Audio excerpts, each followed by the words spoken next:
Hello, everybody, and welcome back to Geek Addicts, the pop culture podcast where we talk about Christmas animes in the middle of November because that makes total sense. I am Bill, and this is Matt. How you doing, Matt? I am chilly. Yeah, Why I'm wearing my jacket. It's getting cold. I don't like the cold. Yeah, we've had the fire going all day. It was like my first project when I got up today was to get the fire going because, yeah, all set with that. It's blazing now, I'll tell you that much. Nice. It's been one of those mornings. Just like I went out for breakfast with my mom and Alex, and then me and Alex went food shopping, and then I got home and I've been chilling on the couch. I fell asleep for a good 2 hours. Great start to the day. Yeah, no kidding. I am thoroughly like, I don't know, something's going on in my head right now. I'm really confused about the day. I know it's Saturday, but I went to the dump today, which I usually do on Sundays, and then we're doing this, which I usually do on Fridays. So like, I'm all fucked up.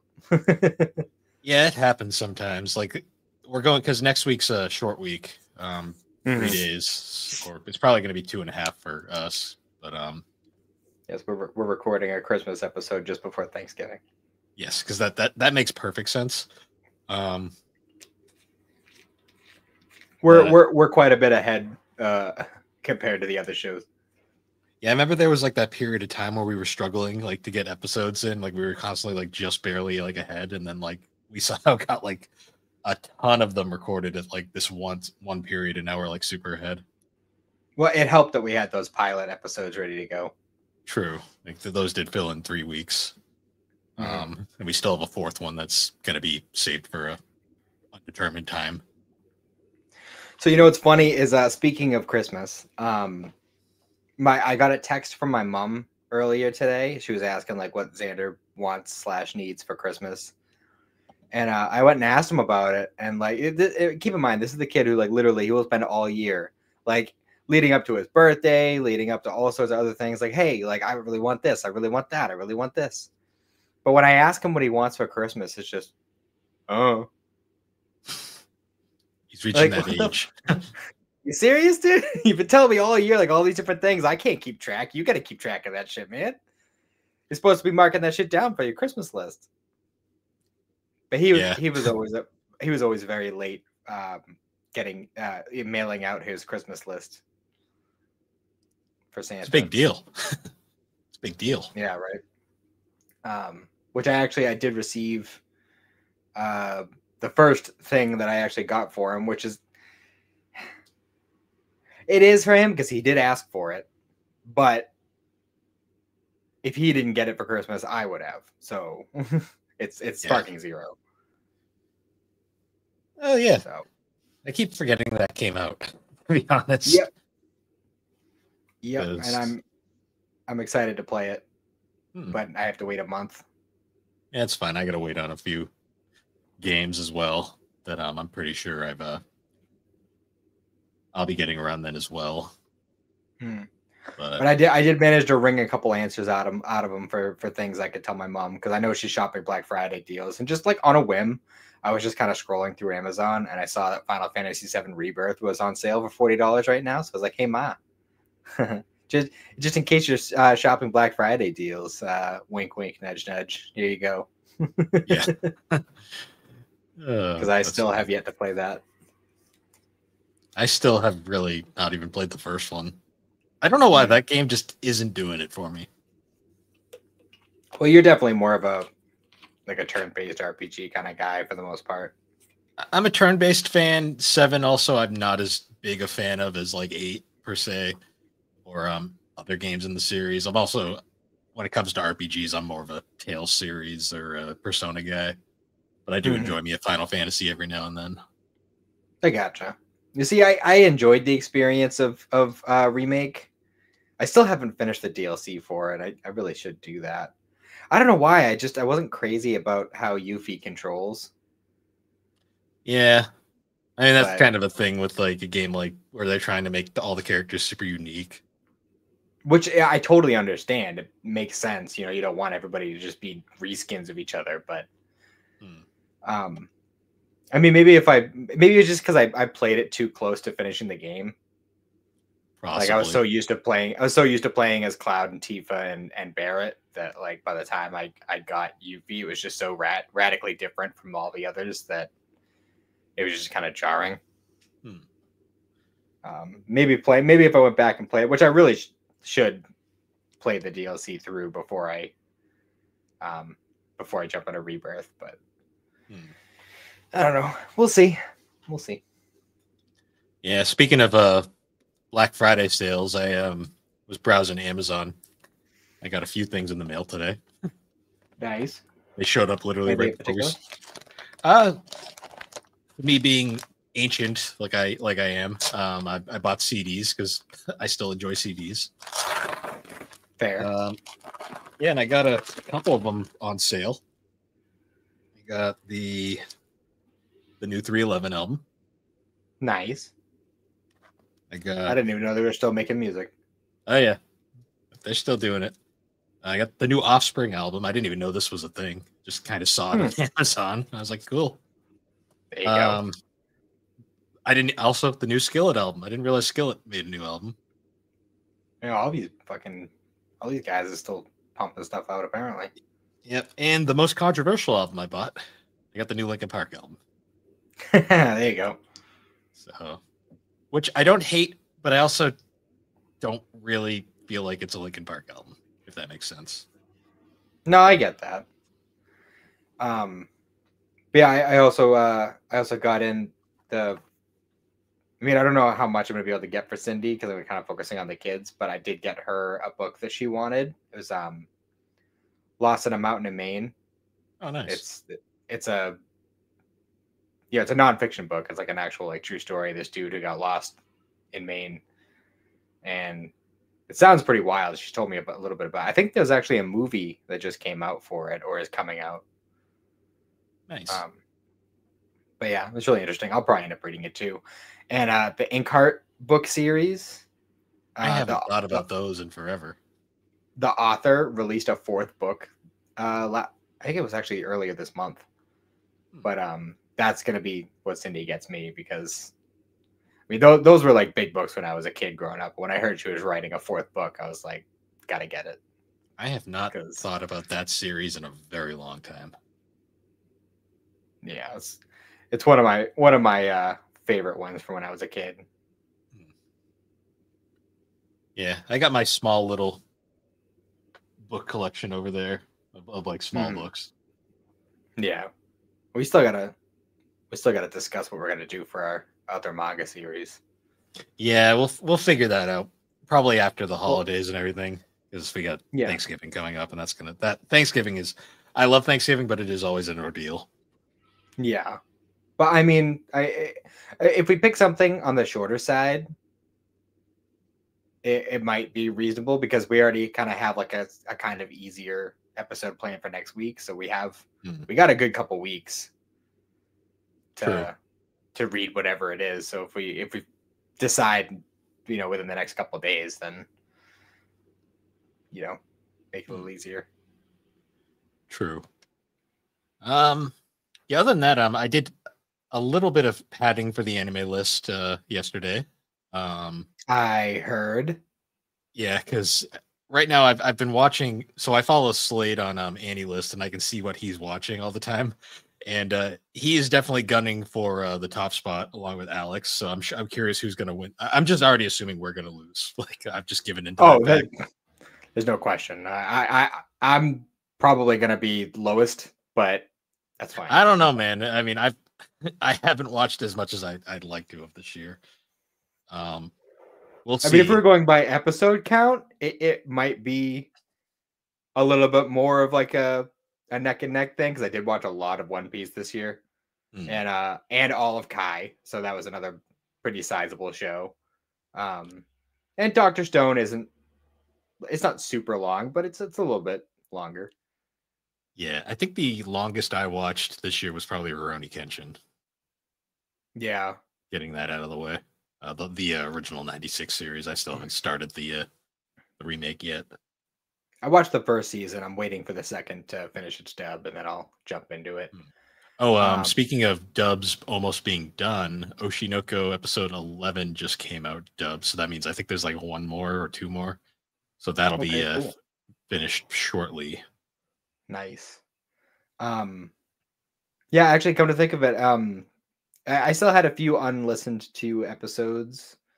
So just on a whim, yeah, I think it was yesterday. I listened to our catch up episode from earlier this year after I took the Florida trip, Hmm.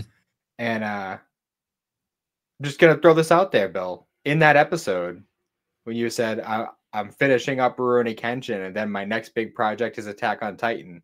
Yeah, yeah. Forget about that. That never happened. It's Just just gonna be saying. it's just a meme at this point. All right, like it's Yeah, I uh, watched a couple of things this week as well.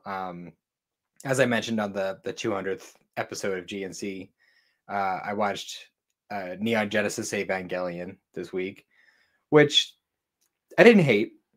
It just didn't catch me, it's you it's know? very much either you like it or you.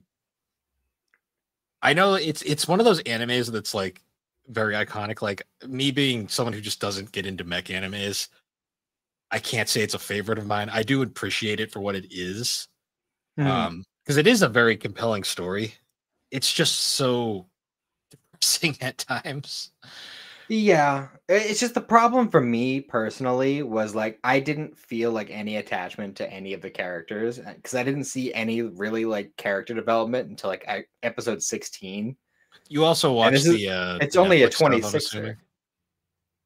Uh I did watch it on Netflix, yes. Yeah, so you watch the Netflix dub.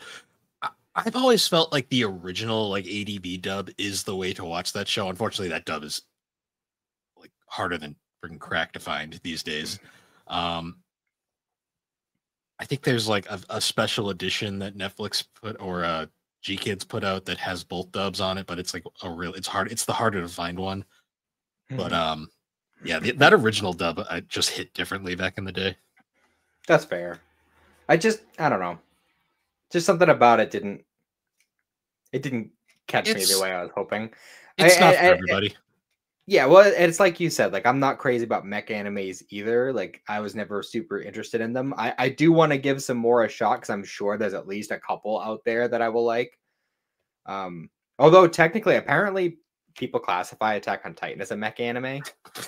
I guess. I mean, I mean, maybe if you want to say like biomechs count, but the only mech anime I could ever get into was Full Metal Panic, and that's that anime is so fucking tonally confused. That's probably the reason why I was into it. yeah. Um, But yeah, I don't know. I didn't find any of the characters particularly likable. And, I mean, the story itself was fine once they actually started developing plot, which again also took 16 episodes. Other than that, it was just kind of monster of the weekish, which it has its own merits, but I don't know, just something you about the tone didn't do it for me. you might prefer the rebuild movies that they did. Like they did a series of films over the last like handful of years where they essentially kind of redid the entire story in movie form. Oh, so they did like Berserk Golden Age trilogy kind of treatment. Kinda like they kind of redid them, reanimated like everything. It's like there's four movies. They have the most absurd, like hard to remember names ever because they're like Evangelion 1.7 some bullshit like that. Um, Okay. but there's four films, and they're all pretty good. I gotta rewatch them. It's been forever. I still have yet to watch the fourth one because it only came out recently. But I'll give them a shot. I'll definitely check it out. See, it's one of those things where like I don't know if this is one of those like anime made for TV kind of things, or if it was actually based on a manga. But I feel like I'd like the manga more if there is one. to me, I think Eva's like one of those series that you just had to have been there to really get it at times. That's But fair. that might just be me. Um, on the other hand, I recently watched. So yesterday, I popped into after. What did I do yesterday? I can't remember after I got home from work. But when I finally settled in to watch some anime, I sat down and I watched the My Happy Marriage OVA that just came out. Oh shit! I still gotta watch that. It was very much a holdover for people who are looking forward to the next season coming out next year. Very sweet, very wholesome. Just made me want more. So I was like, that's great. Yeah, good. We should have long to wait. No, it was a good holdover. I mean, I have the light novel, so if I really want to know what happens next, I can read ahead. But true. Yeah, that was nice. And then I watched. I needed something dumb just for the rest of the night, so I finally sat down and watched Reborn as a Vending Machine. Now I Wander the Dungeon, which may possibly be the dumbest thing I've ever watched, but it was weirdly entertaining. It's surprisingly entertaining. Like I watched the first couple episodes with Cindy last weekend, and she even agreed like this is like the dumbest concept for a show, but I can't stop watching. Like, well, it's self-aware. Like it realizes it's stupid. Like it's basically making fun of isekais, but like watching it the whole time, I'm like, what the whole gimmick is the guy who died. He got flattened by a vending machine. But he's also a vending machine fanatic in his past life, so he knows everything about vending machines, and he just becomes the vending machine. But he can only talk through the preset phrases in the vending machine. Which honestly, I feel like is to the show's benefit. I think that adds so much more to it. I find it way more entertaining that he can't just communicate. Even though, like, I don't know how much of it you watched. I finished it last night. Okay, yeah, because at one point he blatantly says, like, there is a telepathy option that I could upgrade myself to, but I don't want to because I kind of just like doing this. He doesn't want to ruin the mystique. Exactly. And I kind of love him for it. Well, the jokes in that, like, because that show also has some very not safe for children moments, but I was like there's a point where like they're like the health and safety are like, we need to find a way to stop all this spread of disease. And I'm just like, I'm like, okay, what's going on here? And then he turns into a fucking condom dispenser. And I'm like, oh, that disease. And they're just like playing with them. And I'm just like, great. Yeah. They take him out of the package and like, what is the slimy substance on there? They're like, it's stretchy. And he just turns into like any moment. Like, oh, look, there's directions. Yeah. And like any moment he needs like for something, he's like, oh, right, I can turn into this very specific vending machine, which leads me to believe there's a shitload of vending machines in Japan that do different things. Well, yeah, like it even extends to like, oh, I can just turn into like one of the like coin op like car wash machines that you see, you know, like or like a power washer. Like you can turn into anything this coin op basically. Or a portable machine. Portable toilet. Just because. Yeah. Oh god. Yeah, it was the show is I want more. I want there to be a season 2. Apparently I want there to be a movie. Apparently the manga goes on a lot, or light novel. I think it's actually a light novel, but apparently that goes on significant. I think it's still going actually to this day. So solid. Yeah, I definitely want that show to continue. It needs to be way more popular. I like how it starts out and it's very much like a traditional isekai, and then it just kind of like gives up on that after 2 episodes, and it's like, all right, now we're just gonna be a slice of life for like the rest of this, just because. Mm-hmm. Because I mean, frankly, it's a vending machine. It's pretty great, and I love the characters in that show too. Like so many of them are very, very fun. Yeah, like the bear, like the random bear, voiced by Chris Sabat. When I heard him talk, I'm like, oh, there he is. I was wondering when he was going to show up. It's great, and he's a bear. It's the funniest part. I also watched one more show this week. I watched Hell's Paradise. Oh, nice. Which I found it was very, very good. I feel like it needed to be a bigger season because I feel like they barely scratched the surface of what the show is. Kind of like Solo Leveling, where I feel like they needed a bigger first season to kind of set the stage. Well, that one's confirmed for a second, and there's a movie coming out in December, so I'm looking forward to that. Mm-hmm. Solo Leveling was a concept to me that I found very, fascinating.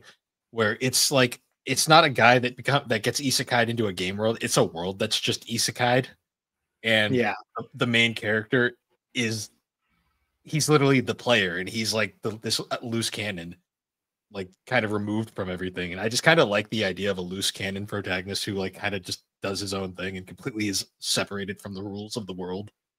Hmm. Yeah, it's pretty fun. It's funny how like that show kind of treats everybody else as NPCs, and that's why they can't level up. Yeah, kind of. It's very. They can't like they're kind of have their set levels, and then it's like this guy is just straight up like OP, and it ends similar to Black Clover. It ends right when it gets fucking interesting because that Yeah, we'll final have to. final segment for solo leveling, I was like, fuck, I want to know what happens next. I might have to rewatch it. That's another one that has a pretty fire opening as well. That freaking first episode was like, what the fuck? Mm. Yeah, right. Well, the thing about that show that like made it so addicting was almost every episode ends on a fucking cliffhanger. Mm-hmm. Like there's like 2 episodes I think they don't, and those were like the perfect break off points. Yeah. Which is crazy considering it's only a 12 episode season. Yeah, it goes quick. That was a very quick watch. But anyways, I think we've waffled on enough. We said it, Alex. Ha! Not like she watches. Not like she's gonna listen to this though. Yeah, so we're doing our Christmas special today, and we thought it would be interesting to cover a few Christmas themed anime episodes from a bunch of random shows. Like, there's no theme here. They're all other than the fact that they're vaguely Christmas related. All of them take place to some degree during Christmas. Yes, some more than others. Yeah, so I'm not sure how we want to split this. I think we should end on the one of the ones I picked just because of lengthwise. Yeah, I was gonna say Kaguya probably should be the one we end on, just because that was a movie and all the other ones are just episodes. Yeah, I was thinking maybe we'll start with I think order will alternate, so maybe we'll start Pokemon, then we'll do Azumanga Daioh, then we'll do Sword Art, and then we'll end with Kaguya. Yeah. What before we like start jumping into individual ones, I do want to point out that I noticed how, and I don't think this was done on purpose, but like all 4 of the shows are like completely different like genres and tones. Like we got like, you know, the kind of like childish, you know, kids cartoon, and then we got like the sitcom-y slice of life, and then we got the romance, and then we've got just seasonal depression. Isekai. Yeah. The reason why isekais get a bad rep, depending on who you ask. Well, that's debatable. I personally like Sword Art a lot. I know. And I mean, depending on your definition of isekai, I feel like SAO doesn't really become an isekai until like season 3. Yeah, it was kind of like one of the original ones, though. I think that's why it gets kind of the rap it gets. That's fair. That being said, though, yeah, it is kind of funny. We probably picked 4 of the most unrelated shows possible. I'm not gonna lie, too. When I was trying to pick my choices, when you look through like anime Christmas episodes, like because there's a Christmas special wiki which I discovered, which is wonderful.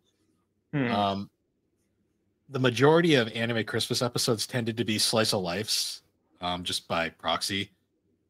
And the problem with doing slice of life and romance, yeah, and the problem with doing a lot of those is a lot of the times they're kind of ingrained right into like the plot of what's going on, so you can't really watch them standalone properly. Like because it'll be in the middle of a plot thread, and like sometimes it's like in the middle of the series, and it's kind of like you need to know all this shit that happened in like the previous like 12 episodes to truly understand what's happening now in an episode that just has kind of like a Christmas theme in the background, but it's not really a standalone episode. So that's why I kind of went with I went with 1 because the entire show is based around nonsense. So I was like, all right, that'll work. And then the other one is a movie like finale, so it kind of works. Yeah. So we're starting with Pokemon. Yeah, let's start with the most easy to digest of all of these, I'd say. Um, so I won't say how I watched the Pokemon episode, but I will say I watched it totally legally. Yes, totally legally. Um, Yeah. because let's face it, finding Pokemon online is not easy because streaming services generally don't have all the episodes, and yeah. Um, It used to be a lot more accessible. I don't know what it happened. did, and then they changed licensors, I guess, and it's become harder to find. That being said, though, the totally legal copy I watched had like the full intro, the who's that Pokemon, the Pikachu Jeep box at the end, like it had the Hmm. full 9 yards. So I was like, oh, cool. This is just like watching it as a kid. And I will say, watching the intro over, like, I haven't watched the full Pokemon intro in like forever. Forgot the Tentacruel smashing the buildings was in the intro. I was like, Yeah. oh damn. I'm like, I was No like, damn, kidding. that episode is banned for many a reason. I'm like, well, heavily edited for many a reason, but yet it's right in the intro of every episode. Yep. Yep. Um. Yeah. So holiday hijinks. So I don't Another know about you. I did not episode. until I went back and rewatched Pokemon like later in life. I did not remember that there was a Christmas episode. I don't think this episode was aired very often for reasons. Yeah. Well, there's a reason why. There's a reason why the anime over here tended to veer away from playing anything that had a jinx in it. Yeah. Those who we're not going to get into it, but those who know, you probably know. Yeah. So the episode starts with Jesse.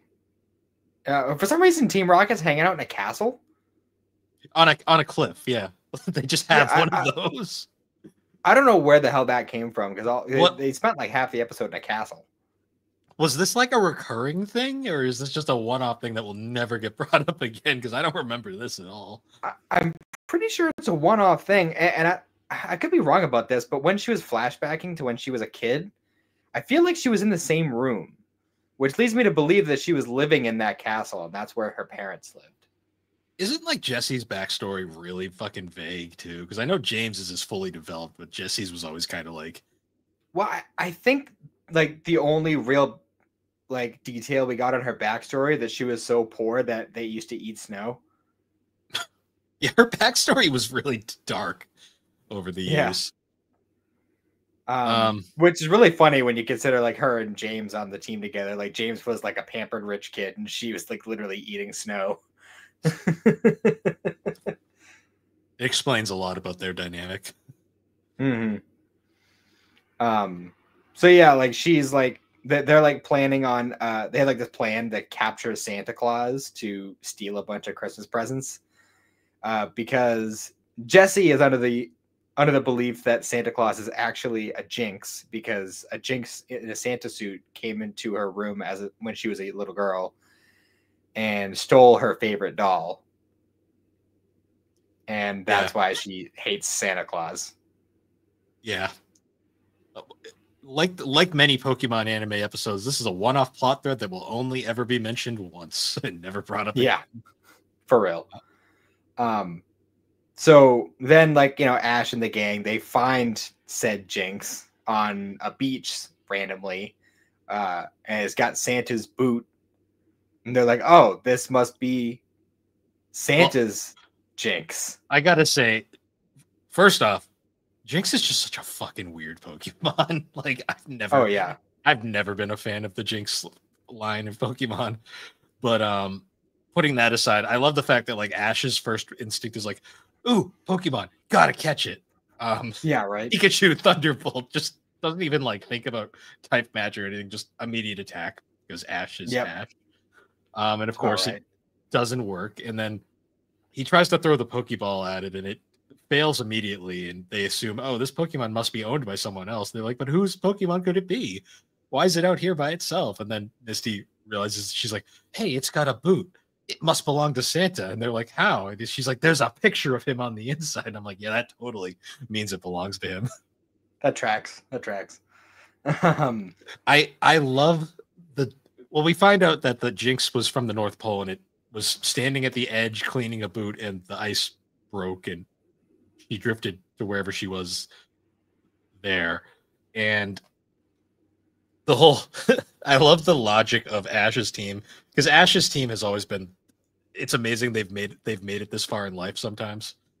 Um their logic is let's build a raft and drift to the North Pole. Like Yeah.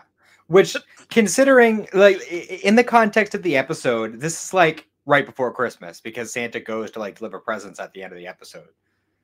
So that leads me to believe that they were in the South, like they were close to the equator because they were on a beach and it was warm out. So they yeah. they built that raft, and apparently the water Pokemon could only get them so far, and then Ash got into his head like, I can swim that far. Yeah, the whole time I'm like, they're getting on a fucking. This is like the damn episode where like it from years later during like the advanced era where like they're in the middle of a desert and they're like, we have no water, we're going to die. Meanwhile, they're surrounded by 5 water Pokemon. And it's like, you fucking idiots. Like, oh Yeah, so it was just really silly because Ash literally straps the fucking raft to himself, and he's like, yeah, "Yeah, I'm gonna swim jumps in there." the Sub-Zero fucking water. Tries to pull the raft. Mhm. And also the raft that they were able to somehow forge just out of nothing, I guess, because there was no trees nearby for to get that wood. But Yeah, they were on the what, beach. whatever. Also, I love the fact that they get on the raft. They're like, "How are we gonna move it?" And Ash is like, "I know, Misty. You can use your water type Pokemon." She's like, "Wow, I didn't think of that." I'm like, Yeah, right. Little Miss Water's my specialty. Didn't think of that. "Yeah." Meanwhile, Ash with the like one water type's like, "Let's just use our water types." And this also reminded me that why does Misty have both a Starmie and a Staryu? Yeah, right. Isn't that I've weird? never got that. Um, it's because there was limited Pokemon originally, so it's like, well, True. you But she can't doesn't give her have. all the water Pokemon because then she wouldn't be able to catch any. Oh yeah, she was afraid of Gyarados at that point, so she didn't have a Magikarp yet. Even though in the manga she had one. Well, the manga's just a better continuity in general, so True. Um, so yeah, he bumps into a Lapras randomly, this is and before he got his Lapras, and I love the fact that they make a whole big deal about Laprases can talk. But then when he gets one later, it never does. yeah, well, this is special because it's Santa's Lapras. So Yeah, like but yeah, the Lapras is like, hey, Santa sent me out to find you guys. I'll pull you there. yep. Which apparently 5 other water Pokemon can't do it, but the Lapras can. Well, I mean, Lapras is an ice type, so I guess going through colder water would be easier. It's also a Pokemon that's pretty much just its entire gimmick is it's a fucking taxi, basically. Yeah, that's fair. Um, so they get to the North Pole, and of course, Team Rocket was following them. I forgot about their Gyarados submarine with the bike pedals. You forgot about that? I hadn't. Well, I mean, I haven't thought about the Pokemon. Well, didn't they animes. have a Magikarp one too? So did they just start with a Magikarp one and then they upgraded to Gyarados? It's like the Pokemon timeline. It doesn't make any sense. It's always changing. Also, the Um, weird like Chub Gyarados sub that they have kind of resembles Mega Gyarados, doesn't it? a little. Like it's got like the same kind of like shape to it. Yeah, it's actually kind of funny though because I was wondering like if you ever wonder how Team Rocket always stays in such great shape because that's how they travel with the pedaling submarine. And plus, they're always on the verge of starving. True. Despite the fact that James could easily just get them food whenever he needs to. True. Well, he got ties with his parents, so. They're very vague on that as well. So Yeah. So sometimes they he get did, there. sometimes he didn't. Yeah, right. Yeah, so they get there and they're like, they see Santa out there and he's got all these jinxes. And I just want to throw this out there. No sign of Mrs. Claus. There's plenty of jinx though. And with all those leaks we've been getting lately, Let's not think I about this too don't hard. know. No, Just gonna throw that out there. it's not a Typhlosion. There, we're okay. It is the human shape Pokemon. Yeah, he's got a whole harem of them. I don't know. I'm just saying. Yeah. Also, there was no elves. Yeah, well, he apparently just has Jinx instead of elves in Pokemon World. Just like how apparently he has a Rapidash instead of reindeer. He even blatantly says, "Nope, no reindeer. Got me a flying Rapidash." Well, by Pokemon, did they had like regular animals been phased out by this point in the anime? I think so. Because I think there was a dog in like one episode, and then by like 2 episodes later, regular animals no longer exist. Where Yeah. does food come from? Don't think about it too hard. Yep. Don't think about that steak. Or anything, really. Well, it's funny because there is that episode, the SSN episode. James does think about eating the Magikarp, so that it does imply that implies some things. I'm just gonna say. Yeah, that's true. Isn't Pokemon one of those? Pokemon is literally one of those series that you just shouldn't think too hard about. Yeah, yeah. But anyways, so they go through the whole spiel about Team Rocket shows up. They're gonna steal the Christmas presents, and then the Jinx like telepathically conveys to Jesse like, "Hey, you broke your toy, and I was taking it back to fix it." And then Santa was like, "Well, I was gonna bring it back to you the next Christmas, but you didn't believe in me, and I can't go to people's houses who don't believe in me, so we just kept it." It's such a weird logic. Yeah. But then like she's like, "Oh my god, thank you so much. I can't believe I hurt my best friend." I don't know if she's referring to the doll or the Jinx, but in either way, it's kind of weird. I'm pretty sure it's the doll. Knowing But Jesse's like the way Jesse thinks, I'm pretty sure it was the doll. probably. She doesn't give the impression of somebody who had a lot of friends as a kid. I'm pretty sure her only friend in the series is James. Yeah. And even that's debatable sometimes. But so yeah, like Santa's like, "All right, so you got your thing back. We cleared up that whole misconception. So now you can like totally give me back the presents and untie us, right?" And they're like, "Nah, fuck that. We're still taking the shit." What is Team Rocket's goal here? I mean, they're supposed to be catching Pokemon, not stealing Christmas. Like, I don't know. They watched The Grinch one too many times, and who knows? did this predate the Jim Carrey movie? It might have actually. I think so. The Jim Carrey movie came out in like 2005, I think. I know that was way. It was like early Was 2000. it? It was like it was like 2000. I think 2000 actually. That might predate it then. I'm not sure. Because Cat in the Hat was like the 2005 one. No, it would have had to have predated it, right? Because Pokemon the movie 2000, that was Orange Islands. Yeah. So it had to have. Yeah. Now I have to know that. When did that awful Grinch movie come out? So yeah, 2000. that's about right. Yes. So, Yeah, it's just such an unpleasant movie. I enjoy it. It's a classic. I mean, it's a classic, but it's like objectively not a great movie. True. So yeah, ultimately Ash attempts to stop them, fails. Santa's like, "All right, Jinx, sigh, wave goodbye." Ha ha. I love how this episode just highlights how pathetic Ash is in every way. Yeah, right. Everything kind of Ash highlights how everybody is pathetic. Yeah, I mean, literally everything Ash and the gang does in this episode literally is for nothing. Like they literally just are kind of there. Like everyone, they have to be assisted in pretty much every aspect, and even when they're assisted, they still fuck it up somehow. Yep, this is true. Early Pokemon was wild like that. But that's pretty much how the episode wraps up. Team Rocket blasts off, and Ash is like, "I didn't tell Santa what I wanted for Christmas." And then the Lapras is like, oh, he knows, Ash, he knows. Yep. Which had He like a always knows. sinister vibe to it. I'm not sure why. He's always watching, Ash. Also, because I watched it through totally legal means, the Who's That Pokemon was Pidgeotto or Pidgeot. Yep. So there's See, that. I watched it off of my hard drive, but it still had all that stuff on it. Nice.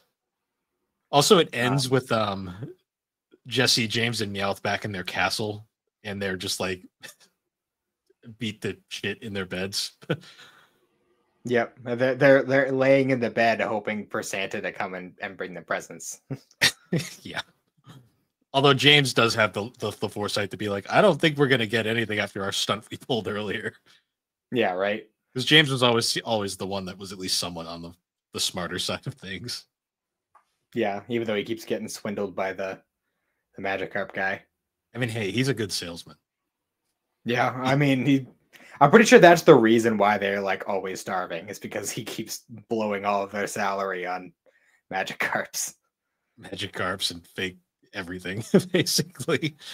Not to mention all the weird gadgets they keep pulling out when they're not just building pitfalls. Yeah. Yep. Um. Yeah, and then the episode ends with the Jinx shows up and does the love confusion kiss to them, and then that's it. Yep. End story. It ends with a to be Pikachu's continued, but jukebox. yeah, it actually ends with a to be continued. But the whole time I was like, I don't think they're continuing this plot thread. I think it says that on the end of every episode Yeah, just a funny thing. because it's always to be continued. Um, Um, so yeah, so next up would be Azumanga Daioh. yeah, I think we'll rank them at the end after we've covered them all. Um, yeah, Azumanga Daioh. So this one was fun to me because Azumanga Daioh is like one of my favorite, just like stupid slice of life animes. Like the whole gimmick of Azumanga Daioh is it is essentially, I've said it before on the podcast, but it is by all intents and purposes, it is Seinfeld the anime, where essentially it is a show about five high school girls going through high school and all the weird bullshit that happens. Nothing has to do with anything. It is completely just a show about nothing, and all the nonsense that happens in between. Yeah, this is the one and only episode of the show that I have seen, and I was thoroughly confused for a lot of it. There's a lot of Just, weird, awkward pauses throughout. oh yeah, that's the whole show's like that. The only like really stuff that you probably didn't know was who these characters were, because that's like the only stuff that really gets introduced early on. Other than that, it's all just insanity throughout the entire show. Yeah, I did notice though the one character that has like the Southern Belle accent. Oh, Osaka, yes. Yeah, isn't Osaka like the like hick region where like if people are from Osaka in anime, they usually have that Southern Belle accent? Yes, that is the I thought, entire that's kind of the joke with her. Basically, Mhm. like the whole whenever like they have a character from that region, they always give them that sort of Southern Belle dialect. Um, yeah, Gotcha. so a little backstory to Azumanga Daioh. This was one of those shows that was kind of like for years considered undubbable because a lot of the show's a complete comedy throughout. Um, and a lot of the jokes in Japanese don't make any sense over here. So basically, Mhm. ADV had to go in and just redo. Basically, they had to make everything work from like a localized perspective, and they managed to do it very well. Like there is so much absurd jokes in this series. Mm. That teacher is really mean. Oh, which one? Yukari or Kurosawa? The chick. The so The there's the two of the them. one There's the who's one with the one who's like constantly smacking the kids, and it was just like, I'm tired of teaching English. Today we're doing math. And then she stares at the oh, math book okay. for like 5 seconds, and she's like, today we're doing PE. Yeah, that's Yukari. There's the two. There's two. So basically, the only characters in the show that matter are the five high school girls, um, the two teachers. There's Yukari, the one with the long hair, and then there's Miss Kurosawa. She was the one with the shorter hair that you Mhm. see briefly. She has episodes that focus on her later on, more in depth. And then there's the male teacher who is the only prominent male in the entire show. Yeah, he was a little creepy. That's his gimmick. That's exactly all he does throughout the show. He was actually pretty tame in this episode, believe it or not. That's fair. Um, I don't even know where to start on this one, so I'll let you take the reins here. the fact that it's essentially nonsense and there is no plot. Yeah, so basically throughout this point in the series, so the series essentially starts off where they're starting their first year of high school, and the series ends where they graduate.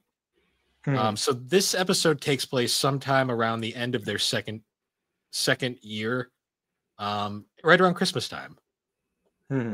So the episode kind of starts where they're just kind of chatting about random things, going from plot thread to plot thread, kind of just talking about different like things, like what are they working on, other things. You get the cuts what to do like panda bears look like.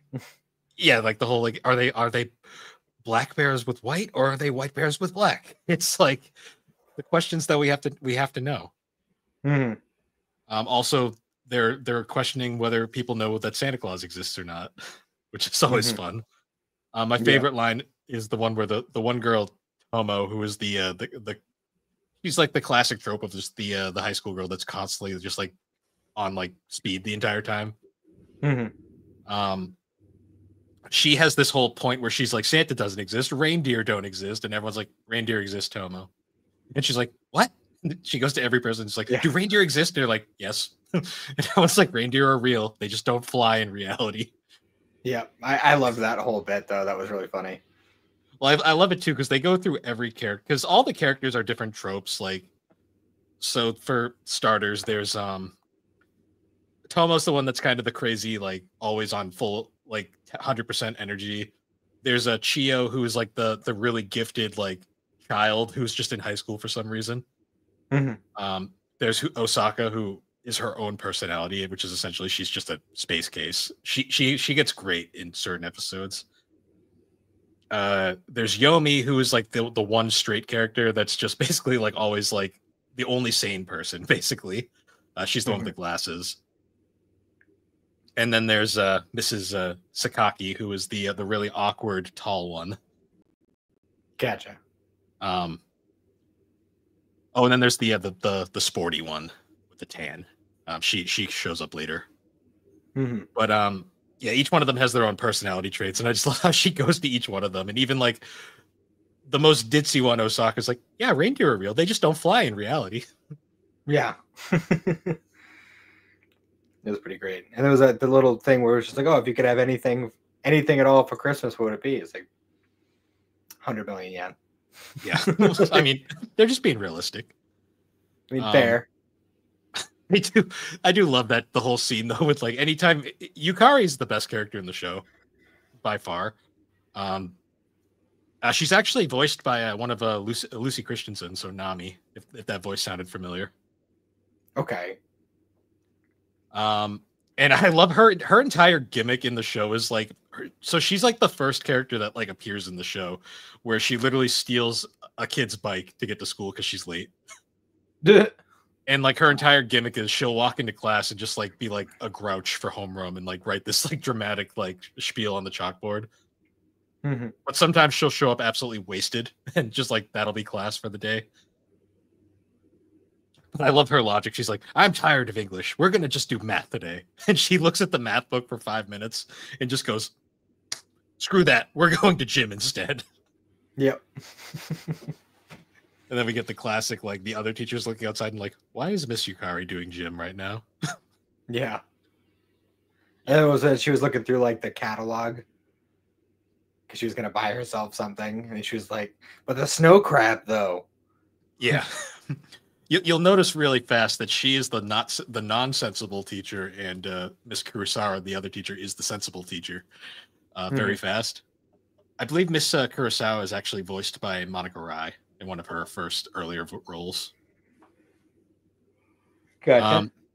What did you think of the father cat? I was very confused by that. I had no no concept of what the fuck I was seeing. So that's exactly the point of that character. I'm not. That character is the most ambiguously confusing character in the series because no one really knows whether it's supposed to be a real thing or it's just an imagination thing. But it's the implication that's supposed to be Chio's father, the father cat. My favorite Like, part about I'm that, really Santa Claus. The government gives me all my money, and I fly at Mach 100. yeah, and then he rockets into the air. Yeah, he appears a lot throughout the series, but with two different moments. But you know what my favorite part about him is? What's that? He's voiced by Jason Douglas. Oh yeah, Yeah, it's Beerus. that's wicked funny. Yeah, that's like a lot of the old ADV actors, like a lot of the funny actors nowadays started at ADV. It's really funny. You just hear a bunch of them. Jeez. Yeah, if this sounds incredibly disjointed and all over the place, that's because it is. Because this show, that's literally what this show is. And then I love the fact that they finally get out of school and they're like, "All right, we're gonna now go to karaoke, and everyone's coming." And everyone just That's kind of what goes. high school kids do. Yeah.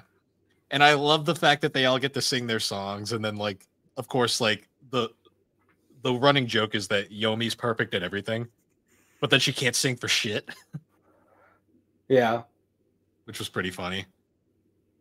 Like I also love the scene earlier on where they're giving out their final test scores, and Chio does very well on the test scores, and Miss Yukari's like, "Yeah, you did very well, but too bad none of this will matter when you get out of here," just to put her down because that's what Miss Yukari likes to do. So then, of course, Tomo goes up and she's like, "Tomo, you suck." And Shelby's like, "Well, you just said none of this will matter outside of high school." And she's like, "Yeah, well, fuck you," basically. Yeah, she was just like, "You're missing the whole point of academics." Yeah. It's like, well, I don't know what the hell you're trying to say about it, but that's pretty strange. Miss Yukari has a very she's never wrong personality, so like certain stuff like that always happens. She seems like a very confrontational person. Oh, she's great, especially when she drives in later episodes. Yeah, I'm gonna have to go and actually watch this. Oh yeah, it's a wonderful watch. Like this one episode doesn't do it justice. You really have to watch the entire thing to understand why the show is what it is. But it ends perfectly where they get out of karaoke and it's like this really nice, like wholesome moment. It's like, that's a sweet ending for Christmas. And then the male teacher shows up and he says the most disturbing shit. And they're all just like, "What the fuck? Why are you here?" That's what he does in the show. He just shows up and appears. He just kind of appears. There is a plot twist with him towards the end of the series. I won't spoil, but it is very surprising. I don't know why you just reminded me of a scene from the Kaguya movie. What's her face? Ino, was that her name? Oh, Miko Ino. Yeah, she shows up, she's like, "Have you no shame?" And he's like, "Have you no footsteps?" Yeah. Yeah, so that one was very vaguely Christmas related. It took place during Christmas, but there was like no Christmas theming other than the father cat showing up for 1 minute. Yeah. Yeah. Bit of a stretch. I forgot how little Christmas had to do with that episode, but I mean, it was like the latter half of the episode, so I mean, it wasn't that bad. I will say though, like if you watch the opening intro to Azumanga Daioh, don't you notice how just nonsensical the entire show is just from that intro alone? Oh yeah, and Xander was in the room while it was playing too, and he was like scratching his head watching it. He's like, "What the fuck is this?" Yeah, that's the general reaction to most people who watch the show for the first time. They're like, "What the fuck?" So yeah, that was Azumanga Daioh. Next up, we have the wonderful episode 3 of Sword Art Online. Yeah, yeah, because we had to represent seasonal depression in this episode, and boy, is this episode depressing. Well, I will preface, as someone who has seen no Sword Art Online really and had no idea what was going on, I was more just confused than anything. That's fair. Well, I mean, it happens early enough at least, so like you're not missing a ton, but there is a little bit of context that you kind of needed, like why Yeah. he was a solo player in the first place and why him joining a guild was significant. Yeah, because I had Um, no idea otherwise. I was just kind of like, oh, he joined a guild and everyone died. yeah, Great. because he had to have well like this. So this episode 3, this episode is like episode 4 of Full Metal. Like it's supposed to be like one of those like overarching like this is something that he is constantly wrestling with throughout the series. Gotcha. Um, so it starts out with like he's in a pub with a bunch of other players, and they're all toasting him because he helped them out with some sort of situation. They were out in the field, and he came in and saved them. And Kirito immediately lies about what level he is because he's like, "Hey, what level you are?" He's like, 20, and then you see in the corner that he's actually level 40. And this, I mean, this is probably one of those context things that you were talking about. Like the reason he was lying about it is because earlier, like in the previous episode, so he was a beta tester for the game before it, became like, you're stuck in the game kind of thing. Mm. So he had all this like inside information. He knew like where to go for like, for good grinding. Like he had a huge head start on everybody else. And that created a lot of friction between the former beta testers and the rest of the players. And he kind of shouldered that. Like he kind of took on all that hate himself by kind of separating himself from the rest of the beta testers and making himself seem worse than everybody else. Mm. So that's why like later on, like somebody calls him a beater, and that's like the kind of it's supposed to be like a combination of beta tester cheater. So like that's what people call him because of that. Mm. So just for context there. So yeah, he lies about it, and at this point, he'd been like the game had been going for about 6 months at this point, and at this point, he was kind of just like, yeah, I've been alone this whole time. I should, do something with other people. So he decides to join up, and it's fine, whatever. They have their good time. He's with them for I think 2 or 3 months before all that shit goes down. Yeah. And I'm trying to think of the best way to say it. And basically, they go through their whole like bonding stuff, and the girl is like super scared of dying, and ultimately like they end up becoming super close. I won't lie. The second she said, I'm super scared of dying, I was like, oh, she's going to die. Yep, that's kind of the reaction a lot of people get. um, so ultimately, they're finally like, hey, we have enough money to go and buy like a base, like buy a house for our guild. So the leader's like, all right, guys, I'm off to go finalize it and get the house. And one of them has the bright idea of, hey, let's go out and earn some money for like furnishing and stuff. And he's like, hey, why don't we go to the front lines? Because we'll get the most rewards there after it had already been established at this point that they're mid-level players. So that was a smart idea. Yep. And they find a hidden room, and with just a single solitary treasure chest in the middle, which is always a good sign. They open it up, and instantly it's like, nope, we're stuck. Like we can't teleport out, and we are completely surrounded by high level monsters. And very very quickly, everybody but Kirito dies. Yep. And we had that anime trope of right before the girl dies, she's trying to say something to him, but you can only just see the mouth moving, but you don't hear what it is Yep. because drama. Because depression. Yes. And then it flashes forward to Christmas because yeah, why not? Yeah. Oh, yeah. This is a Christmas episode. Yep. And he's getting information about like this event boss that is supposed to be able to drop an item that lets you revive a player. And he's like, oh, I'm going to get that item and I'm going to revive the girl, Sachi, because I need to know what she was saying or else I won't be able to move on in any way, shape, or form. And then you get the little flashback of him telling the guild leader who went off to buy the house what happened. And like instantly the dude like tells him he's a piece of shit and commits suicide. Yeah, I was very like, okay. Yeah, it was pretty cool because all the people in the guild except for Kirito knew each other in real life. So that was like all of his real life friends. So yeah, it was pretty rough. Yeah. So yeah. But anyways, he goes and he goes to go fight the event boss so he can go get the item. And he bumped into him earlier in the episode too. I'm sure that part was actually confusing for you as well. Yes.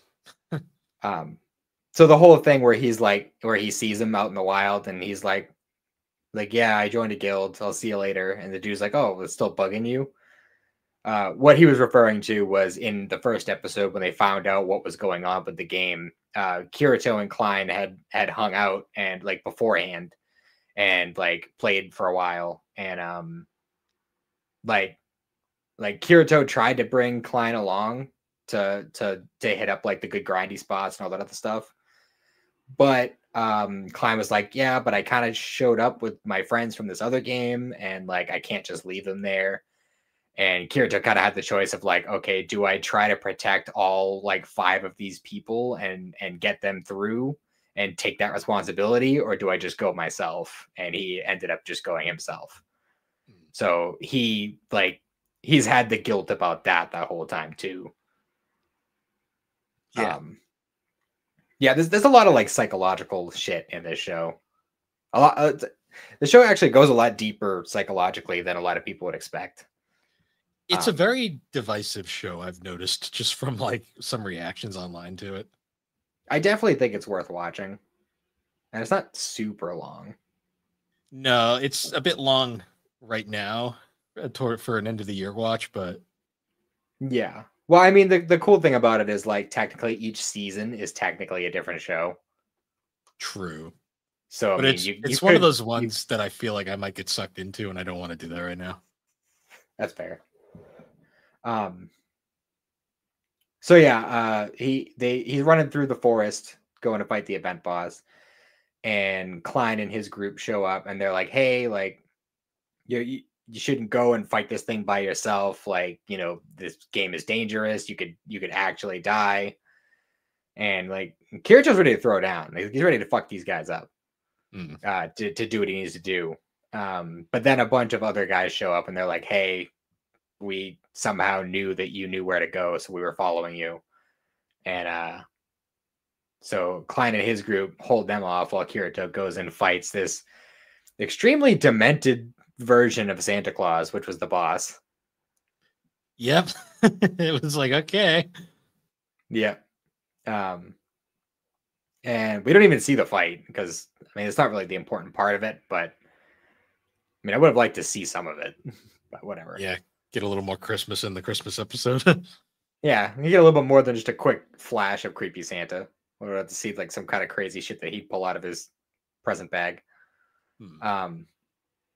But anyways, it flashes forward and he walks up to Klein after their little fight and he throws the item down and they're like, oh, this only works if you use it within 10 seconds. Which makes total sense considering the machine that they're in fries your brain after you die. And that's why death is permanent. So it's not like, you know, literally months later you could just use an item and say, hey, unfry this person's brain and bring them back to the game. Because you at that point, dude, she's buried, like, or cremated or whatever the fuck her family decided to do, but she's gone. Like, I don't know what you thought was gonna happen there, but yeah, but even by game logic, like usually those things don't work that well. That would be too broken. Yeah. So he's obviously very upset about it. And Klein cries a little bit, which he does sometimes. It's because he's a good boy. And Kirito it goes back to his room and he's all depressed. And then he hears a little chime and he has a new item in his gift box from Sachi. And it turns out that she had recorded a little message for him, basically saying like, yo, like, I knew I was going to die even way back when we had that whole talk about this. Like, I went into the fight without like really being into it. And I knew I was going to die if I had that mindset. So, but you kept telling me I wasn't going to die, and I knew that I was going to die. So I knew that you'd blame yourself. So I recorded this. I want you to know that I knew about your level, even if the others didn't. And I was actually totally cool with it. And, keep moving forward, march on, do what you got to do, get out of the game alive, tell our story kind of thing. And then she sings him Rudolph the Red-Nosed Reindeer, which was kind of emotional. Christmas. Yes, because yay, Christmas. And the episode ends. Yeah. Very vaguely Christmas related as well. Yep. That's the thing with anime Christmas episodes. They're not usually like super focused on the Christmas part of it. Christmas is more of a backdrop in a lot of these. Yeah, I mean, there are some slice of lives that have pretty in-depth Christmas episodes, but the problem is there's so much fucking baggage that you have to like know beforehand. Yeah, you kind of already have to be invested in it. This one at least has the benefit of only being the third episode, but even then, there's still stuff you're missing by not watching those first two. Yeah, honestly. So moving on now, I guess we get the last one on this, which, to be fair, the Christmas aspect of this one is a very big stretch. I'd say it's a little bit firmer than the previous two, though. True. I mean, the Christmas thing is a big part of the final act of this film, but for the most part, it's very I mean, it's definitely focused on the romance aspect of it, but like literally from the start of the movie, it's a countdown to Christmas. So, I mean, that's always kind of in the forefront. True. So, for those wondering, we're talking about Kaguya-Sama: The First Kiss Never Ends, which is the as of now the most recent entry in the Kaguya-Sama series, anime that is. It takes place directly following the conclusion of the series with season 3, and it kind of basically,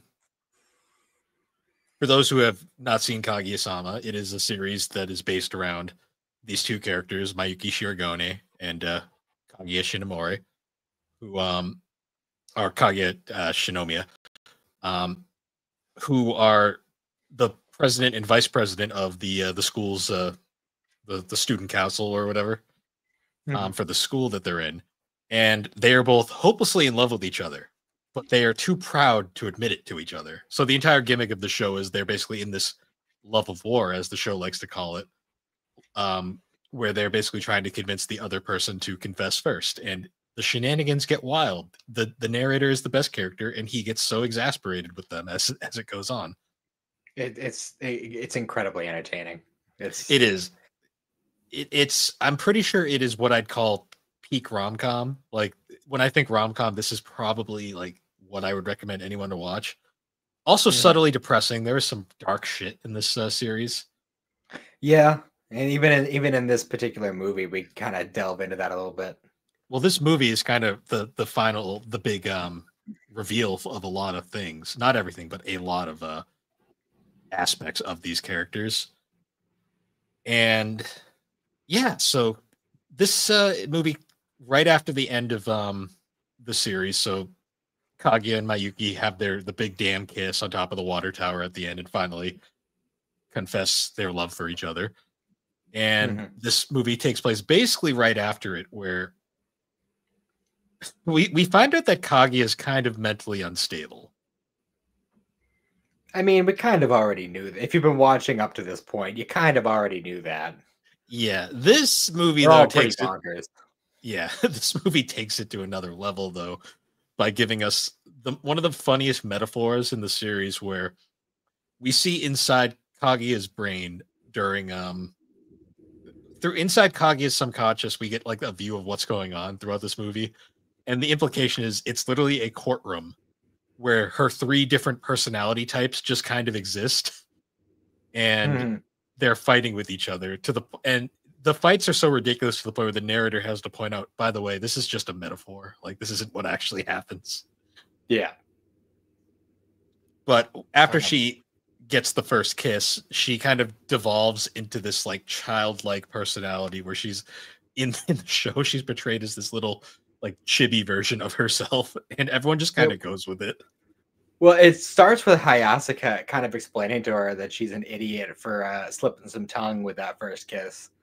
I love how she Because like the way they so imply that too, where she's like, "Well, I got like this," and then it just cuts away where Hasu's like, "I don't want to hear it," as her tongue's hanging out. Mhm. What was it? Yeah, What did they call her? A super nympho lust monster. yeah, yep. I love it too because it's Um, Kaguya is voiced by Alexis Tipton, who is basically the current day equivalent for Laura Bailey these days, and she does such a great job with the role. oh, for sure. Um, yeah, so she's essentially like she's essentially at this point she's kind of having a mental breakdown because she can't handle all of the emotions going on right now, and Mhm. she's kind of reverted to this weird childlike persona of herself, which is basically how she's acting on the outside while her emotions on the inside are having a literal courtroom battle. Mhm. Um, and I love when she shows up to the classroom and everyone's just like, "Oh, look, it's little Kaguya. This is what happens when she gets really stressed about something." Yep. And they Which it just was kind pretty great. they keep going with it. And I love like all the characters are like reacting to this, like, "What the hell?" And Mayuki, who is like obviously still really confused about what's going on, he then proceeds to revert himself to like the same kind of personality. And they have this weird like moment where like the two chibi forms are just like saying each other's names over and over again. Yep. And then we get the greatest payoff to it as well, where the whole time you see the two chibi characters going on, but then we cut to Ino walking into the room and she sees what's actually going on, where it's just the two of them like flailing around like idiots. Yep. It was pretty ridiculous. Yeah. I also love how this movie starts with Ishigami flipping through middle jump, and he's like, Yeah. "Hey, you know, he's like, they have this rule where middle jump can have sex scenes as long as it's 4 pages or less. It's incredibly obscene. Everyone's sex crazed, and I hate it." Ishigami is my spirit animal. I swear to God, sometimes. Ishigami is the best character in the show that isn't the narrator. Yeah, a lot of the honestly, I love all the characters are great. Like I love Ishigami, I love Ino, I love Chika, Kaguya, Mayuki. They're all great, honestly. For real. Even the random like couple that are constantly being called on for advice. Yeah, I won't spoil what happens with them later on, but it is they go on till the end of the series, and it is crazy. They're gonna have a baby, ain't they? I'm Because not we going to find say out anything. later on in the movie that the doctor is like, hey, like I had a kid at 17, my son had a kid at 17, and then my grandson is 17, and then it flashes to that guy, and it's like, oh shit. Yeah, Like, I'm not going to uh-oh. say anything, but we've learned from Oshinoko. Aka has very interesting ideas about stuff. So yeah, Yeah, well, I still need to well, still waiting for that rest of that dub to come out because I'm invested. yeah, um, yeah. So we go through all this great. Well, actually, what do you think of the opening theme for the movie? I thought it was good. I don't know. I because I like all the openings for Kaguya. Well, they're all done by the Um, same guy. yeah. Which have you ever actually like seen him? Yeah, he's crazy. Um, Especially like when you actually see him like doing one of the songs, it's like holy shit! Like yeah. somebody's stuck in like the 70s. If I had to rank, well, I mean, if his style is so great though, but if I had to rank Oh, for them, sure. like the original "Love Is War" song is by far the best. I think "Love Is Show," the theme from the movie, might be my second favorite. Then "Girl Girl" and then "Daddy Daddy Do." Yes, that's the I name of the like song. the. I don't remember the which is which, but I think the second one is my favorite. "Daddy Daddy Do," Okay, and then that's "Girl really Girl's" funny. the That's the name. yeah. Well, the theme is literally "Daddy Daddy Do Daddy." Like Yeah, I like that one a lot. But and I feel like depending on like what um like the intro itself along with the song, Mm. like I just feel like the pairing, that one is the best in my opinion. They're all really good. The intros go way harder than they need to, and that's kind of why I love them. Oh, for sure. For sure. I mean, this series in music though is always like great though. I mean, like I think it's like episode 4 ends with the Chica dance from season 1, which only happens once. It never Mhm. gets brought back, but it is a literal like 5-minute song of just Chica dancing, and that's the credits. Mhm. Yeah, it's pretty great. With some of the most fluid fucking animation in the entire series. Yeah, right. It's funny how a lot of like the end themes and stuff from these kinds of shows tend to have that A high lot of times quality. that a lot of the times they're done by different studios, and that's why they have different budgets. Mhm. Um, Um, oh, we should probably what bring up happened? too that Mayuki's voice actor is Aaron Discamu, and this was actually his first time back because he had missed the initial run of season 3 because he was going through vocal issues Mhm. at the time, and he was replaced by a different character, a different actor. I forget their name right now, but he was back in full force for this movie, and he does a great job as always. I am excited to see him as Glorio in Dragon Ball Daima. Yeah, he's one of those actors that it's crazy that we've actually seen him grow up because I mean he was originally like the original Alphonse in the original Full Metal Alchemist back when he was younger, and then his voice dropped, and he had to change a lot of his roles around, and I think he's honestly adapted into such a good actor these days. Hmm. For sure. Um, so yeah, this is where we get into like the Ice Princess Kaguya stuff, right? Yeah. So in basically, we find out in Kaguya's mind, the Ice Queen or Ice Kaguya personality was Kaguya's personality before she met Mayuki, where she was Mhm. just completely cold and bitter and just cut off from everybody. Um, Yeah. you understand more as the series goes on. You really read into the Shinomiya family's background, but she basically had this whole heartless kind of just like cold personality, and like she had no time for anybody. It was very just basically she was an ice queen as the title suggests. Mhm. Um, essentially, they're arguing in her head over what's going on in her life, and basically, Ice Kagi is like, "Oh yeah, you think you're perfect? Well, I'm going to prove that it's just an act, and he won't like all of us." And so she basically takes control again, all metaphorically. It's actually Kaguya just going through a fucking mental crisis, as this Mhm. happens a lot in this series. And when she wakes up, because she ends up falling asleep towards the end of their whatever her and Mayuki were doing in the last scene. Um, Yeah. and she wakes up, and the big key thing with Kage is you can tell what personality she is by how her hair's styled. And Mhm. when her hair's not tied up in its like bun thing that she has going on, and it's just down, that means she's in the Ice Kaguya like personality. Yeah. And basically she immediately just like Mayuki's like, just like, hey, we should talk about what happened. She's like, basically like, why should we talk about what happened? She's like, I don't like you, and basically moves on her own, even though she secretly does. Because Yeah. She's like, it Kaguya's meant nothing. I'd kiss anyone I feel like. In fact, I feel like kissing you right now. Kiss me. yeah. Basically, what's going on is Kaguya is trying to prove that she's trying to prove her suspicion that Mayuki only likes her for one personality and not who she really is, which is all her personalities together. Because Mhm. she's a complicated individual, and she's basically trying to basically like Ice Kaguya is trying to prove that she can make him love her the same way, and if he doesn't, then she's going to move on and give up on him, basically. Mhm. The problem is though her way of going about it is really broken, and she also doesn't realize that we also learned that, well, we've kind of learned it over the course of the series, but Mayuki is also kind of a broken person mentally, Yeah. not to the He's got same some degree. mommy issues. He does we still, and we never get, I'm not going to spoil too much, but we never really get a conclusion to that, which is kind of a bummer. Yeah. I was wondering if there was ever going to be any like tie in with that whole storyline. But Yeah, because like the few times we see Mayuki at this point in the series, they're living in like straight up poverty. Like they have this really shitty apartment. Um, him and his sister have to share a room because that's all they can afford. Like their literal wall is a bed sheet.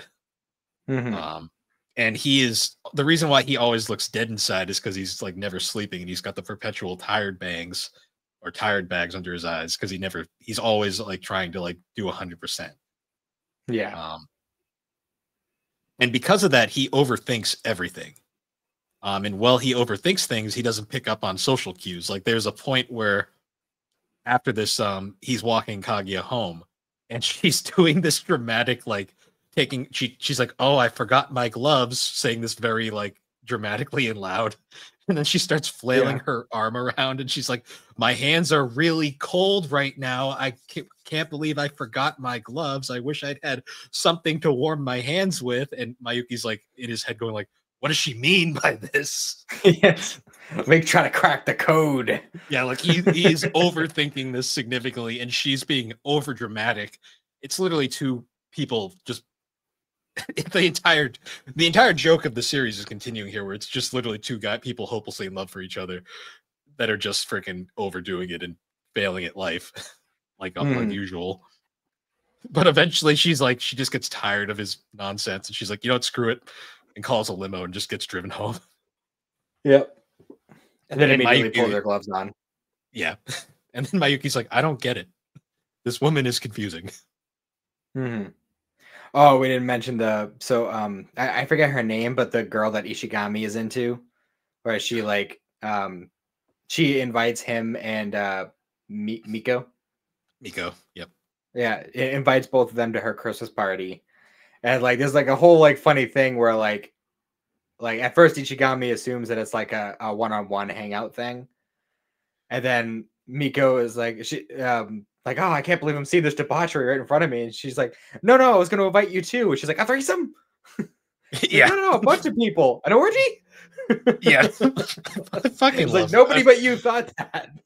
I love Miko as a character because she is like so prim and proper about everything. Like she's the typical like straight edge, like always like proper like character, but then like secretly, and when you actually look into her brain, you realize she's just a fucking nymphomaniac.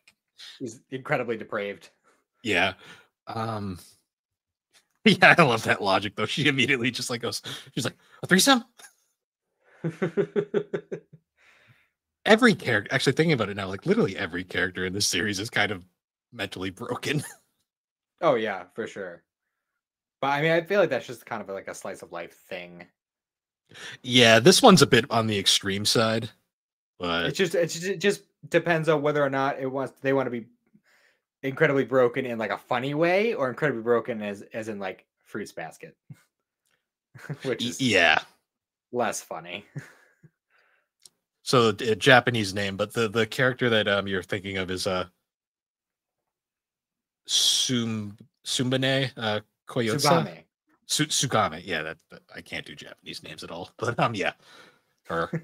Um their arc, I won't spoil it, but their arc gets very you see a brief glimpse of it towards the end of this movie, but they have a whole Yeah, arc that I doesn't didn't get catch covered. that the first time I watched this, like last year, and yeah, there's something more there, and I'm really upset that we didn't get that because honestly, I'm more upset that they included it in the movie instead of just saving it for season 4. Because now it's like, I want to know. Well, that is actually kind of how they did it in the manga because so this movie covers the Snow Queen arc of the manga, which I'm glad they did because I don't think that arc would have been done well if they broke it up into multiple episodes, which I'm still annoyed Crunchy broke this movie up into 4 parts, but that's besides the point. Um, they actually the arc immediately following um the Snow Queen is like a flashback arc that explains what everyone else was doing during Kaguya and Mayuki's bullshit that they were doing. Mm-hmm. Yeah, So we do find out immediately next what happened there, but gotcha. it's kind of sad. It's pretty sad, I will say. Oh, it is. Yeah. Well, there's not Oh, not the best boy. I want him to have a happy ending. well, he I won't spoil anything. That's all I'll say. Okay, Um, okay, okay. Ishigami deserves the world. He is the best boy. um, yeah. So there's all this stuff going on, and basically throughout this entire thing, we have this constant like, I love the narrator because he's like constantly like, he's like, winner of this fight, nobody. Yep. Um, So what was the next part was like the whole thing with the lunch, right? Like she's like, "Oh, I'm so hungry." yeah, yeah. There, so she goes up to like because Mayuki always has these really awesome lunches that he makes himself because he's poor, so he had to like learn himself rather than like Kaguya, who was from a rich family, but she's just sat on the inside, but she always was pampered growing up. Mhm. Um, so she wants Mayuki to share his lunch with her, but of course he once again is overthinking this, and because she's being overly dramatic, like I'm so hungry, I forgot my lunch. Like Chica's immediately like, "Oh, you can have some of mine," and she's like, "Go away, I'm not right now." Yeah. And And we she get like that, ends up like both Fujiwara and Miko, offer well, her some of their yes, lunches, and and then she like she shits on both of them, and and they they both both run away crying. Well, she tells Chica that she's gonna get fat, and then Chica immediately dramatically runs out of the room crying. And then she like shits on Ino as well, who's trying to be nice in one of Ino's rare like being very nice moments. And Mhm. then cuts to Ino running out of the room in the same exact animation. I'm just like, this is great. This is all going so well. Yep. And And then then like by Mayuki the still time doesn't get it. yeah, well by the time he finally does, like just the way he goes about it, he's like, "I'm gonna feed you my sausage open wide." Yeah. It was like Jesus Christ. Aka's writing is very questionable. Well, it's great. He's a very good writer, but my God, he put some questionable shit in there. Yeah, yeah, for Is sure. this where we got the perfume scene? I believe that happens next. Uh oh shit. Did that happen before or after this lunch thing? I think it happens after this because then she's trying to No. No, I think it happened before because right like as he's like trying to like feed her the thing and she like wanted he that's when he passes out and goes to the hospital. So I think the right. perfume thing did happen first. Well, yeah, because the perfume scene is great because like she's trying to seduce him and she has this really fancy perfume. Um, the problem is though, it's like the logic is it's like it's a special perfume that has to be like it takes a certain time to kick in properly. And Mhm. because if you smell it at first, it smells like old lady, as she says.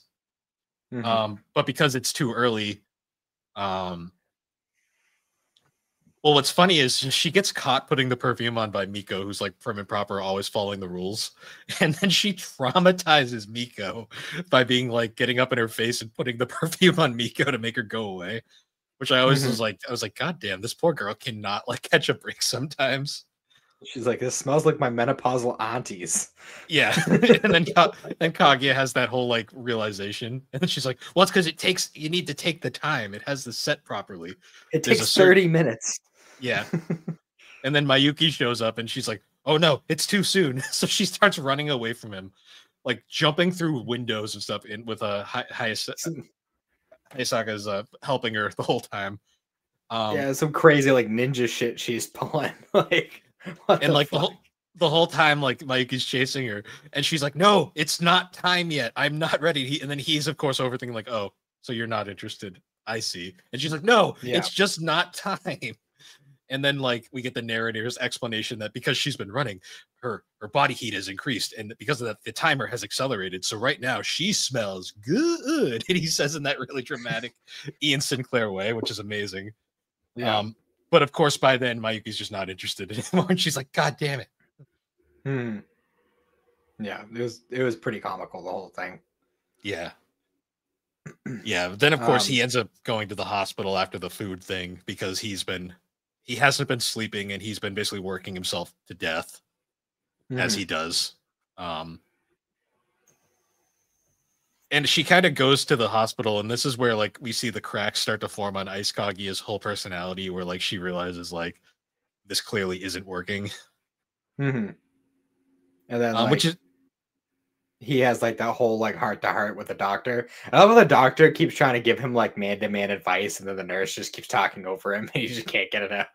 Because the doctor's advice is pretty bad too. It's like, just be a man, like yeah. pretty much is what he was saying.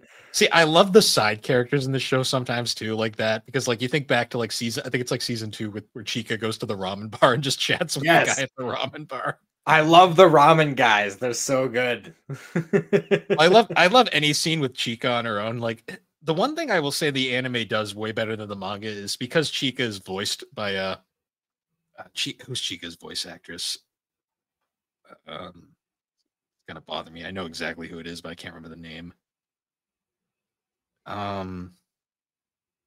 Jade Saxon. She just has such a great like voice for the character, and it puts so much expression into it. She's funny in the manga, but without that characterization, she doesn't come off the same way she does in the anime. Well, it's like that with like all the characters, especially the narrator. Like that's why I feel like I'm probably gonna end up reading the manga at some point. Maybe after I finish Doctor Slump, so I have another kind of like funnier manga to read. But that's funny sometimes. It's also very depressing. True, but I just feel like I'm not gonna like it as much as the anime because the anime hams it up so much, and I love that. See, Aka's art makes up for it. Like his artwork and like styling and his writing in general, just it really works. That's fair. So what happens after the hospital scene? Well, they were having the whole like talk with the doctor, and he was explaining like why he has to do the things that he does and all this other stuff. And then you see that Hayasaka and Kaguya are spying. They're eavesdropping on that whole conversation. So that was kind of where Kaguya is like, wow, I think I've been kind of an asshole in this situation. So they go back, and I think this is where like the phone conversation, like the text conversation happens, where Hayasaka is like pretending that she's like playing at being Miyuki, but she's really like conveying their actual conversation through her. Yeah. Hayakasa is like her character at this point is very interesting because we learn later on there's a lot more with her character than meets the eye, but like right now there's kind of like a bit of resentment between the two of them. That isn't fully explained yet, and we find out in the manga later what is actually going on there, but like the whole time it's like a lot of the times you feel like Hayakasa is like actually trying to sabotage Kaguya at times. Well, it's also like throughout the series, like she kind of developed some level of feelings for the president as well. To a degree, it kind of goes away after this arc. In all honesty, and I'm also not really sure if that was real or she was just like using her. It was all part of her diversion, but I'm not really sure. I think it was mostly just her like kind of being upset that she can't like just be a girl, and yes, which is also upset that she couldn't live up to all that shit she was talking about. Oh, I could get him easy. Yeah. Well, yeah, until she realizes Mayuki is his own special case of weird. Yeah. Because we also get that scene where Mayuki's chilling outside with the other girl. What's her name? Who was? Mayuki's chilling outside with Maki. Yeah, yeah, it was Kaguya's cousin. Yes. And their arc is also great later on. But at this point, she's also Mayuki has a lot of people interested in him, I should say. Yeah, I love how they're having that whole talk, and he's still pulling the whole, oh, my friend this, my friend that, and then she's like, wait a minute, you're really talking about you and Auntie Kaguya, aren't you? And he's like, yeah, and she like freaks the fuck out, like, I wish I never knew this, like, you're supposed to be my friend. Yeah, she's like, ew, I don't want to hear about this, blah blah blah. I love how she runs to Ishikami. She's like, you're my only friend. And he's like, I am not the man for Miss Celia Man. Yeah, he is such a relatable character. I love him. Anytime he's on screen is great, especially after you see his. Well, we already did see his arc. It was in season 3, where you just realize how Mm, sad it is. yeah, for sure. Um, yeah, but after that, he kind of gets left out there, and he ends up falling asleep against a tree. And of course, Kaguya finds him, Hmm. and we still get more. This is where we get that really sad narration from Ian Sinclair, where basically they still lead to absolutely nothing because they both of them are just completely thinking about this the wrong way. And it's where Ian Sinclair is just like the winner. He just kind of reluctantly goes Kaguya, and it's kind of like he's like, I guess I'm not really Hmm. sure anymore. Yeah. So I think this is about the point where we move into like the actual Christmas stuff. Yes, the point where we actually get to the final conclusion of this arc, where Pika basically is throwing a big she's throwing an official a big Christmas party for everybody, but Miko and Ishigami can't go because they're going to the other party at the same time, which we don't see. We basically just find out. We find out about later on after the fact. But Hmm. they're out of the picture now, basically for the rest of the movie. Yeah. Um, so we get to the party, and there's the whole thing about they're doing kind of a they're doing a sort of a secret Santa thing where they all have to Hmm. get presents for each other and they'll pass them around. And Mayuki is really trying to find a present for Kaguya, but because she's rich, he has no idea what to get her. Yeah. And the thing Um, he settles on is really funny in hindsight, but yeah. Well, I mean, they both brought presents for like the Secret Santa thing. I think they were. I think like the idea was that they were gonna like if they happened to get each other, they were gonna switch in the real gift on the sly. Um, yeah, but they both had gifts prepared in case they got other people. which they Um, of course inevitably do. um, mhm. because the people here are so it's Chica and then Chica's sister. Who Chica's sister is really funny to me because she's like a more mature version of Chica that really likes the president as well. Mhm. Um, But she kind of is apparently just as depraved as Miko. yeah, it's actually really funny. Um, we also get Chica's, of course. There we get Mayuki's sister Kei is also there, and then Mhm. Kaguya. And I love the fact that Kei is obsessed with Kaguya. Like I always find that really funny. Yeah, it was pretty funny. Which ends up, ultimately that ends up working out because sister-in-law thing. Well, yeah, there's some really funny stuff with Kei later on in the series, like in the manga especially. Um, I won't spoil it, but it's very entertaining.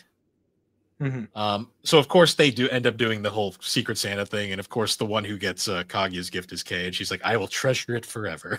And Yeah. Kaguya's like, Kaguya's still in ice mode right now, so she's like, "Yeah, I don't care." Um, But it's pretty funny though, is because she got K for like the K got her gift. yeah, Like ultimately, it still kind of went to the president because they share a room. So yeah, like kind of. her gift still ended up in his room, so that worked out. Yes. Um, I also love Chica. Like the whole time she's dressed in a Santa costume, and she's got these like hilarious masks on. And they're like, I don't think you got the assignment, Chica. Yeah, because Japanese New Year's is very different than New Year's over here. Yeah, they which got is like a really funny. whole they got like a whole thing going on where we're just like, hey, let's drink until the ball drops. That's pretty much all we got. Yeah, pretty much. And of course, Um, the whole Secret Santa thing goes pretty much as expected. It doesn't really work out the way that Kaguya and Mayuki wanted. But mhm. after everyone's passed out and doing whatever, Kaguya and Oh wait, we didn't Mayuki. we didn't talk about Chica's little sister's gift. Oh, I'm forget brain farting. What was it again? It was a pair of handcuffs, and Right. she rigged it. She rigged it so that the president would get it, and she was just like, "I can show you how they work if you want." Yeah, I remember that.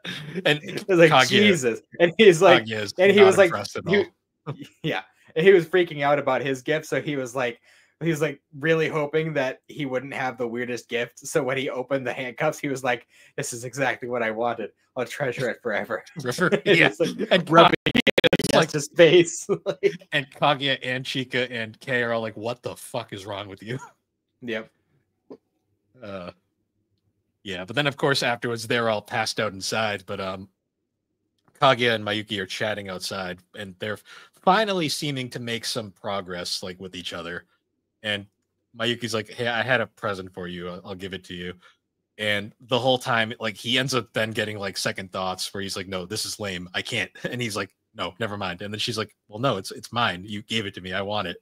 Um, and then he proceeds to run off with it, and we get like literally the reversal of the perfume scene where he's running away and now she's chasing after him. Mm-hmm. Um, and it eventually ends up climaxing where they get to a park, and they're just straight up. Finally, they let out everything where they're like basically both like arguing and like being like how neither one truly knows each other, and they're afraid if they knew their deepest darkest secrets they wouldn't like each other, kind of Mm-hmm. thing. And then they finally have that realization of like, wait a minute, like this is okay, like we can actually get past this. And they finally confess, have the big damn kiss again. um Mm-hmm. and then we get this awesome payoff where Kaguya finally opens the gift, and it's one of those childish like cup and ball toys. Yep. And Because he's like, but that's, look at the hand. Well, look at the craft work on it. It's yeah, hand look at the carved. craftsmanship. And she's like, this is so lame, but I love it. Yep. And then It we was. get It was. the It was pretty cute. and then we get the final trade-off, which is like the final heel realization moment where she takes the wrapping from inside the box and uses it to tie her hair up, and she's like, does it look all right? And he's like, it's perfect.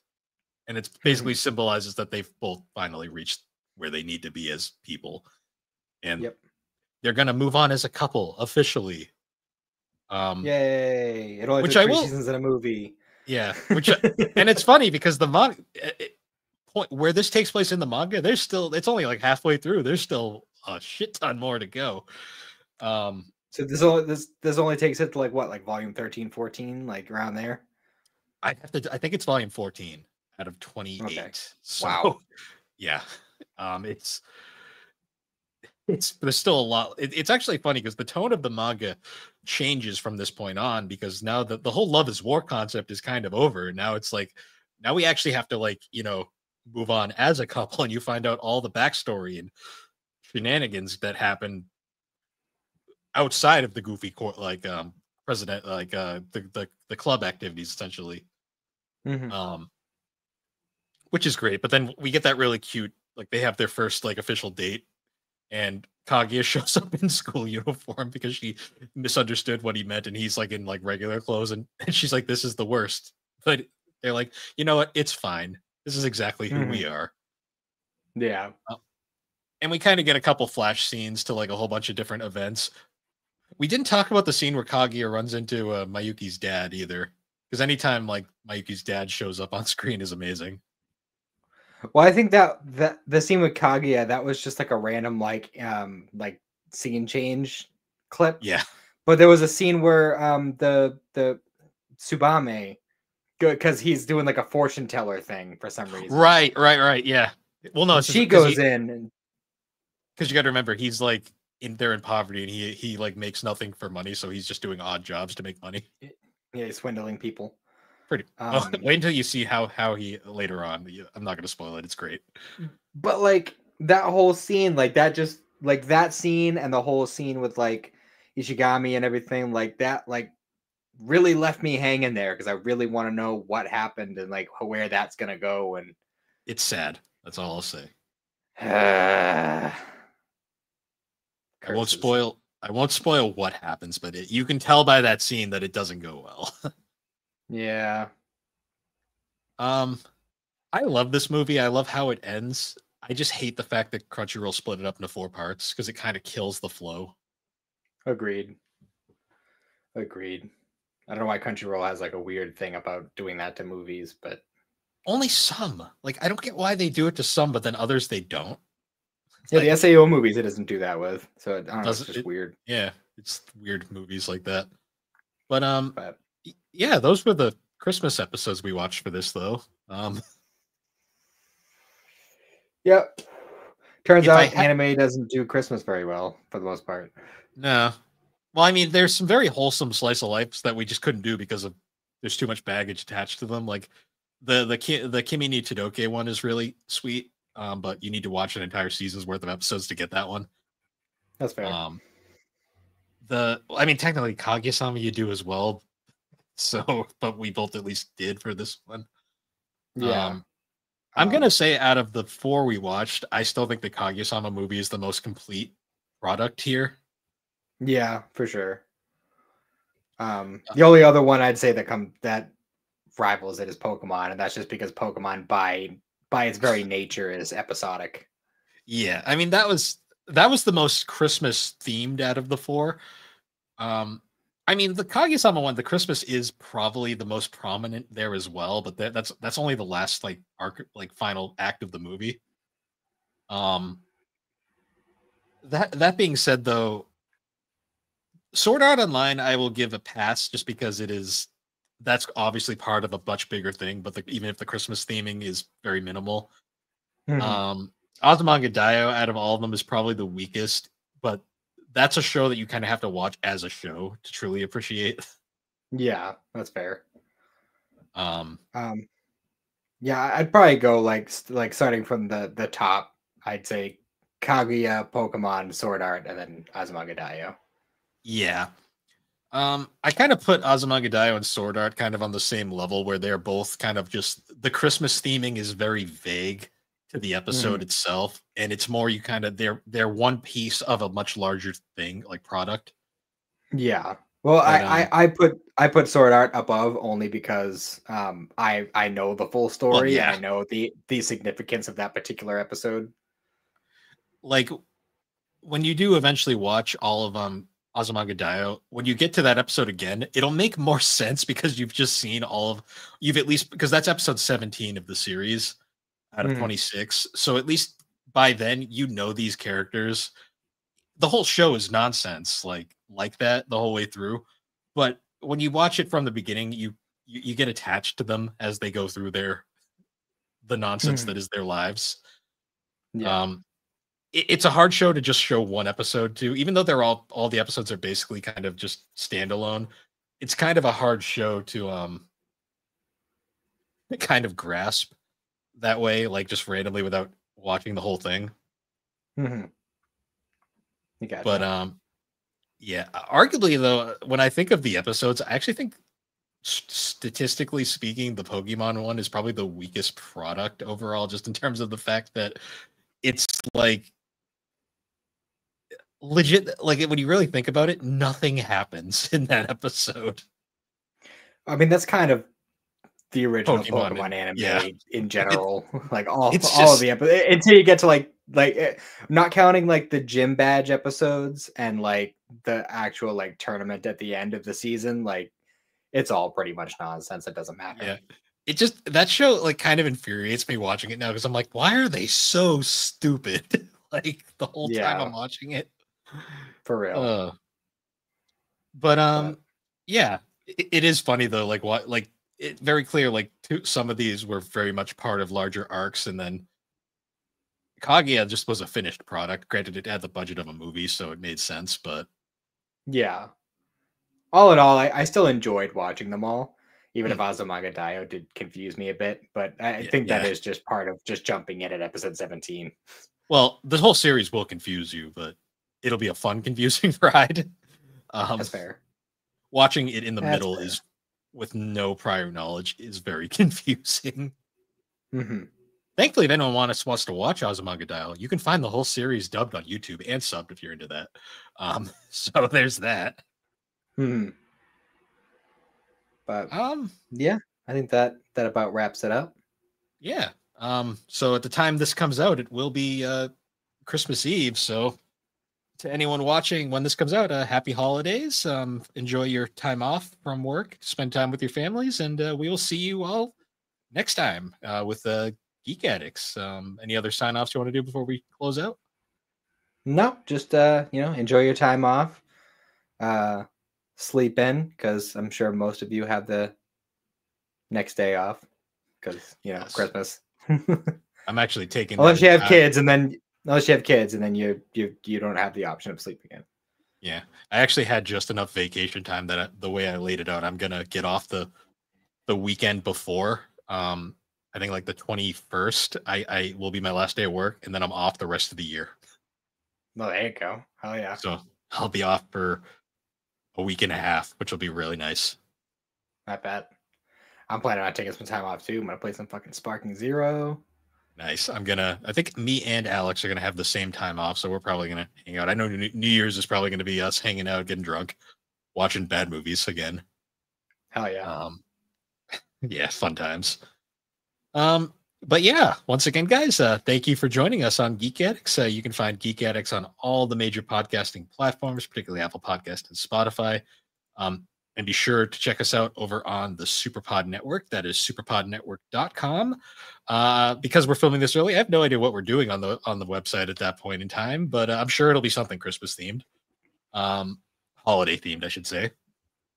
But yeah, the awesome site, all sorts of podcasters, videos, blogs.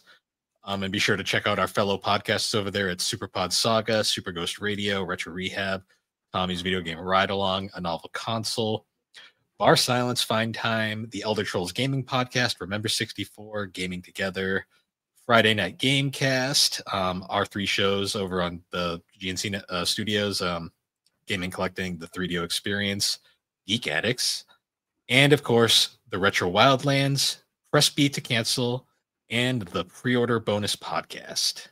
And with that, everybody, we will see you all later. Have a good one.